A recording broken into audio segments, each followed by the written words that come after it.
The cameras were already rolling when the tension in the studio could be felt like static in the air. The bright lights made everything look polished, perfect, artificial, the way television news was supposed to be. Kari Lake stood near the center stage, her posture sharp, her words rehearsed, her smile unshaken. To her, this was just another segment, another political performance in America's never-ending broadcast. She turned slightly toward the audience, lifted her chin, and said with cutting precision, "This is all media theater, and everyone knows it." The room stirred. Producers glanced at each other nervously, while the crowd of journalists pretended not to react.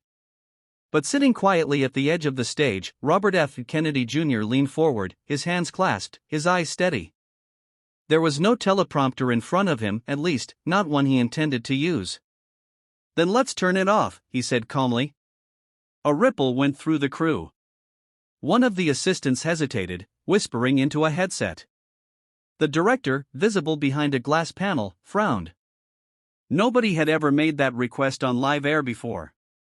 "Turn what off?" Kari asked, half smiling. "The teleprompter," Kennedy replied, standing now. "Let's stop performing for the cameras. Let's talk as Americans, not actors." The silence that followed was heavy, uncomfortable, raw. Kari raised an eyebrow, her voice dipping lower. "You really think this country wants unscripted?" Kennedy smiled faintly. "I think this country needs it." The director reluctantly gave a signal, and the scrolling lines of text froze mid-sentence. The studio lights dimmed slightly, and for the first time that evening, the glassy perfection of the set gave way to something real. Kennedy walked to the center, his voice low but strong, not the booming confidence of a rehearsed politician, but the uneven, human kind that carried conviction. "You know," he began, "my uncle used to say that courage isn't the absence of fear, it's the decision that something else matters more. But today, courage has been replaced by convenience. Truth replaced by optics. And we're all sitting here in a theater wondering why nobody believes the actors anymore." The camera zoomed in on his face, the wrinkles, the flicker of emotion, the weariness in his eyes that didn't need a script to explain itself. Kari crossed her arms. "You're suggesting this whole thing is fake?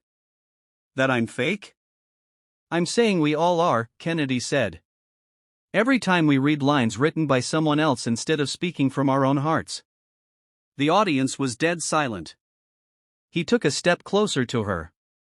"Tell me what you believe, Kari. Not what your party tells you. Not what your campaign manager rehearsed. Just you. Right here. Right now." For a moment, she didn't respond. The cameras captured her hesitation, the first crack in her perfect composure. She glanced toward the teleprompter out of instinct, forgetting it was blank now. The script was gone.